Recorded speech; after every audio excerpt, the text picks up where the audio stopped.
three-man rush.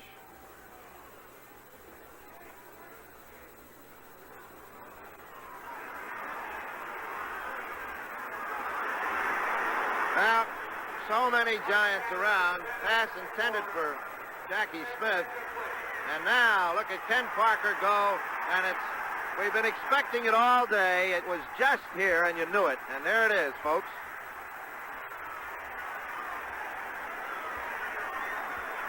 It's like an ugly boil. It was bound to go, and it has gone. Well, hello. Thank you so much for taking time out of your day to check out this video. Welcome to the Gridiron. And before we get started, I just want to say thank you so much to everyone out there who's been watching my videos. Thank you.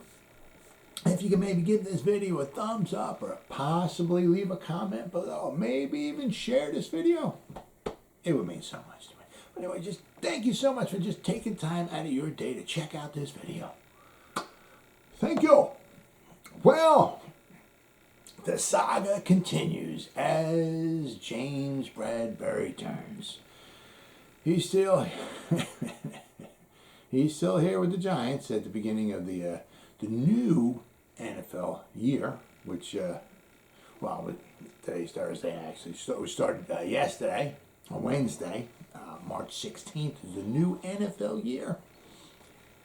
Now, of course, I don't want to get rid of the guy, but we're in such cap hell. Thank you, Dave Gettleman. That for us to be able to like maybe sign our draft class, or he's like high up there on the priority list. Is maybe just trying to get rid of his salary. Unfortunately, the Giants they're under the $208.2 million salary cap, but barely. They're barely under it. All right, and after they just signed their most recent acquisition, tight end, which I'll be going over in a few moments here, they gotta be real close to that salary cap, $208.2 million. Now, for him to be on the Giants roster at 4 p.m. Wednesday, okay, means that there's $2 million of James Bradberry, his base $13.4 million base salary. It's guaranteed. So that was another one of the things here, was the Giants would try to get rid of him before the new year. But it's starting to become like a little game here. Well, you know what I mean? So I guess I'll explain that a little bit better as we go along here. But it just seems like it's a little game of cat and mouse here. I guess the Giants don't want to get they're probably going to have to lose James Bradberry, but they're trying to get something in return. Just don't want to lose. I mean, if they just let him go, they'll save money, but they're trying to get a little something in return. Now he carries a cap hit, all right, $21.863 million, baby, this year. I mean, so it's $22 million cap hit. I mean, like between him and Leonard Williams, their cap hit is about $50 million. Right, two guys, 50, and neither one's a quarterback. $50 million, two guys. It's like, it's like almost 25% of the salary cap for two guys. Holy cow. Now they could save themselves, all right, a little over $12 million. But there would be a $9.7 million dead cap hit, all right, by trading or releasing him prior to June 1st. All right. But they could save themselves $13.5 million with an $8.3 million dead cap hit, right, by cutting them, releasing them, or trading them after June 1st. So if they trade them after, or let them go after June 1st, all right, they can pick themselves up like almost an extra $1.5 million in savings. The thing is that if they do it like after June, a lot of teams already have their rosters that, we went through free agency, we went through college draft, we went through college free agents. A lot of teams, June 1st, they got their rosters. So it's not, the chances of a team after they got their roster, a lot of teams have spent a lot of money and all this and everything. And, it's the time to do it is especially maybe before the draft. That would be, if they're going to do it, if they're going to trade them, try to do it before the draft. So if they, as I said, if they wait till after June 1st somehow and trade them after June 1st, they'll pick up an extra, almost $1.5 million. The only problem with that is they'll be saving the money, but they need the money before then to sign their draft picks. So, if the Giants just let them go, they're going to save money. All right, but they get nothing in return for them. All right. Usually, if you lose a guy, a good player, like in free agency, you'll get, or you might get some type of compensatory pick. Now, I don't know exactly how the NFL figures it out, the compensatory picks, but a lot of it's like, you can lose a guy, but then if you sign a free agent, they can sometimes almost maybe cancel each other out, But with James Bradberry, it's not going to be the case. We just let him go. You're cutting him. You're letting him go. If you have the guy and now he's a free agent and he goes out and signs with somebody else, say James Bradberry, in return you could maybe get a fourth round, maybe I don't know, be a third's pretty high, but a third or fourth, for him. But that's not the case. We're just letting him go just to save some money. So, if we let him go, we're saving money, but other than that, get anything in return? No, that we're not doing. All right, so if the Giants just let him go, another team would wind up pouncing on him, and the Giants get basically nothing in return other than saving the money, which is huge because they, you look at it like that, the amount of money they're going to need to sign their draft class is about what his salary is. So if you lose him and you get no player back, you're saving the money. So now you can go out and sign your 9 draft picks. So, I guess if you look at it like that, yeah. But in return, if they get an extra draft pick, would be nice. Or maybe get a player in return that maybe help the Giants out somehow, So it seems like some of the teams might be calling the Giants bluff. All right, waiting for the Giants to let them go so they can, without signing them, without having to trade anything for them. All right, now how long the Giants can afford to hold on to James Bradberry, who knows? Now they're going to need the money. They're going to need the money to sign a draft class. So the one thing is maybe Shane might be kind of like holding his cards, holding that poker face, because once free agency starts dying down a little bit, then you can start looking, you can look at, okay, this team's, they got 2 corners, they're good, this team's strapped for cash, they can't bring on his salary, this team, so you can just start looking around, it's like, you start looking, they got 5 or 6 teams here that could use a cornerback, and they got some money to spend, and this team here is 10 draft picks, that team there's got 9, that one's got 9, this one's got only 7, but they got a lot of money and they need help on it. You know what I mean? So maybe he's waiting for things to settle down. Possibly, because it really seems like he really wants to get something in return for him. So as I said, how long can he just hold on to him for? Who knows? If he holds on to him for a while longer, he said we're gonna have to. Get rid of Nick Gates, Darius Slayton, maybe the X-Man. Like for those 3 guys, there might be like $5 or $6 million you can save there. He'll have to find somewhere down along the line. He's going to have to find other guys just to start letting go. It is what it is. But stay tuned. Okay, it could be any day. Chances are he won't be on the team the 2022 season. Chances are, but it could be any day. It could be this tomorrow. It could be the next day. It could be the next week. It could be the next month. It could be any time before the draft. So stay tuned. All right. Now they could, also re-sign him and possibly lower his cap hit this year, but that's kind of kicking the can down the road. And Shane doesn't really want to do that. He wants to just kind of take all his lumps like this year, and I said like maybe after this year's over, maybe get rid of Kenny Golladay, Leonard Williams, Bradberry might be go, maybe Logan Ryan. I mean, let those guys go. I mean. They're saving a lot of money. I mean, possibly maybe Adoree Jackson as well too. After this season's over, so he just he wants to, I think, take his lumps. I mean, I said doesn't. I don't think a lot of GMs don't want to come in with a lot of high-priced free agents, and keep them for a period of time. They want to just kind of get them all out of here, right, and then start bringing his own guys in.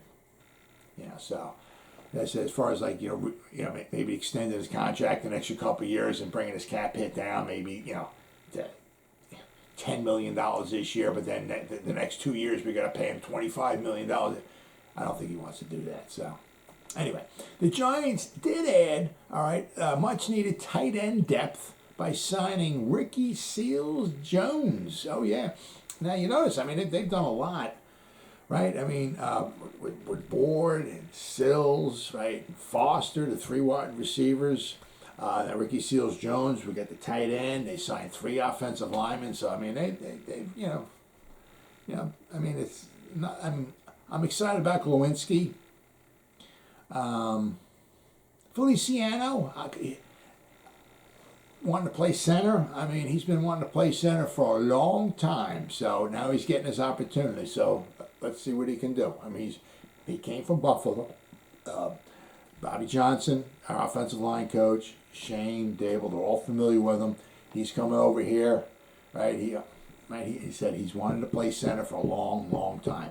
Let's see what the guy can do. So he said he wants that, the responsibility of being able, knowing he has to know the offense, he needs to know the D, he needs to know the calls he has to play. He said he wants that opportunity, he wants that challenge. So bring it on, baby. So I'm happy about him, excited to see what with him.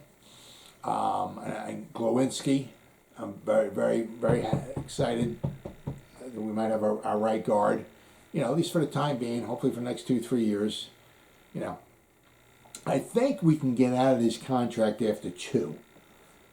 So, I mean, if we wind up getting a young stud in here, I'm fine with that too. But I'm excited about that. I mean, the 3 wide receivers we brought in, they're just basically, depth.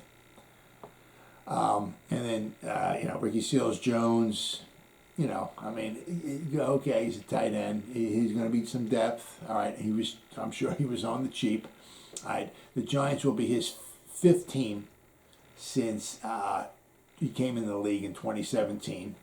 All right, last season he had 30 receptions for 271 yards, and he had 2 touchdowns. Unfortunately, one of them came against the Giants when we lost 30-29 in week 2.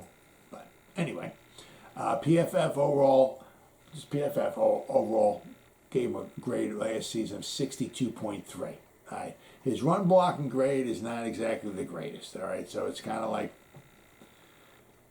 getting rid of Evan Ingram's run blocking grade and bringing in another Evan Ingram run block. I mean, so he's not, don't expect him to be a fantastic run blocker.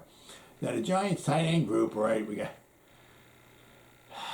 Jake Hausman, who has a career 0 receptions. Rice and John, I've seen him listed as a tight because he's tall. He's like 6'7", so I've seen him listed as a tight end. I've also seen him every now and then listed somehow as a wide receiver. But anyway, he has no receptions, career receptions. Then we got Chris Myrick, who we signed, who has a career 3 receptions. Right. So the guys that we basically have on our roster, tight ends, have a grand total of 3 receptions between, like the 3 of them. Those 3 names, are just 3 receptions. That's our tight end depth. Holy frickin' crap. This thing about Myrick, he has 3 receptions. 2 of them went for first downs, and the other one went for a touchdown, which helped us beat the Eagles. Right, that was the only touchdown we scored against the Eagles. But so the Giants lost Evan Ingram to free agency. Right, they let Kyle Rudolph go to save money, cap space. Right? Unfortunately, we had to let him go. good quality guy, veteran leader like him. Absolutely unbelievable.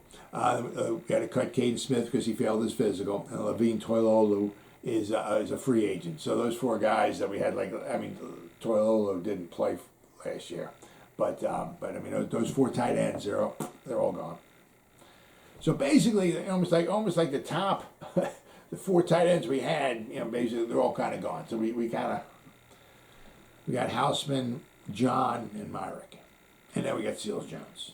Okay, so look for the Giants to maybe draft, a tight end anywhere in rounds 3 to 5. Now that seems to be kind of like the sweet spot. I don't know if anybody's going to be drafted, especially early in first round. Now there ain't no Pitts out there. No Pitts this year, absolutely not. Second round would be maybe the end of the second round if you're looking for value. If you're lining, if you're drafting in the beginning of the second round, we need a tight end. We're taking the best tight end available. Now you're reaching. That's the way I've been hearing a lot is that maybe late second round, early third round is maybe when the first tight end might come off the board. But it's the draft. Anything could wind up going. PFF, okay, go to PFF, just PFF, that's all I'm saying. All right, the big board has the top tight ends going in rounds 3 to 4. All right, Trey McBride, all right, from Colorado State, I got him pulled up here. He's 6'4", 260 pounds. All right, he's the number 1 guy. All right, let's see, what do we got here? Analysis, is it analysis? No. Stats, there we go, stats. Yeah, he's the number 1 guy, and he's got some good upside to him. He's got got little deficiencies there. That's why he's not going to be number 4 like Pitts was last year, right, with the Falcons, right? But PFF has 8 tight ends going basically in rounds 3 to 4. All right, it's kind of like there's nothing the first 50, 60 picks or so, and then once you get to pick 60. So from 60 to maybe 110, 120, somewhere around there, there's a lot of people I'm seeing mock drafts, PFF, about 8 guys or so. All right, and so there's none kind of in the top 2 rounds. I said maybe middle to late second round might be this guy. Trey McBride might wind up going middle to late second round, and after that, that's when the tight ends will start coming off the board. All right, so. So if Trey McBride is there for the Giants, all right, at pick number 67 they got, all right, he just might be the man, all right, because that would be our first 3rd round selection, all right. So that wouldn't be a bad thing. All right, it could be a possibility. Now, Trey McBride graded out at a 94.7. All right, there was 441 tight ends in college that they graded, PFF graded, right? So he's a 94.7. It doesn't mean he's a Hall of Fame or nothing like that. I'm just saying what he did, at his college. But that was the highest graded tight end last year. Okay, it was him. Now, he did some very nice things, but it was at Colorado State. It wasn't like, he's Colorado State and every week they're playing Auburn and Georgia and Alabama. All right, so it's not get too crazy. He's got a lot of nice things going for him, but he has some things he can certainly work on without question. But if pick 67 rolls around for the Giants, all right, that would be our first third round pick that we have. Possibility there. If he's there, that's a possibility. He's not maybe the greatest and most physical in the run game or nothing, but he's very good at catching the ball. So very, very good at catching the ball. So now the Giants, after all the compensatory picks are over, all right, and everything's kind of settled down and all, we know who, all the compensatory picks, who's getting what round, all that. Of course, the Giants aren't getting any. Because last year, they lost some guys, but we wind up, the way it works out is if with the compensatory picks, if you get free agents, all right, and they're big time free agents, they kind of nullify any free agents that you wind up losing. Like if we lost the I'm just saying, if in free agency next year, say if we lost Leonard Williams and we lost Adoree Jackson and James Bradberry and Kenny Goff, we lost these big, huge, and Saquon Barkley, all that. And all we did was sign a bunch of guys that cost like the league minimum, like $800,000. We would get some compensatory picks because the guys we lost in free agency far outweigh the guys that we got in from free agency. Now, there's some kind of, how the NFL exactly figures it out, don't know exactly, but basically that's the way it works out, right? But after the compensatory picks, the Giants don't have any, right? So basically they got, in the first round, they got pick number 5 and pick number 7 from Chicago. All right, so this is one nice thing that you got, Dave Gettleman really screwed us over, all right?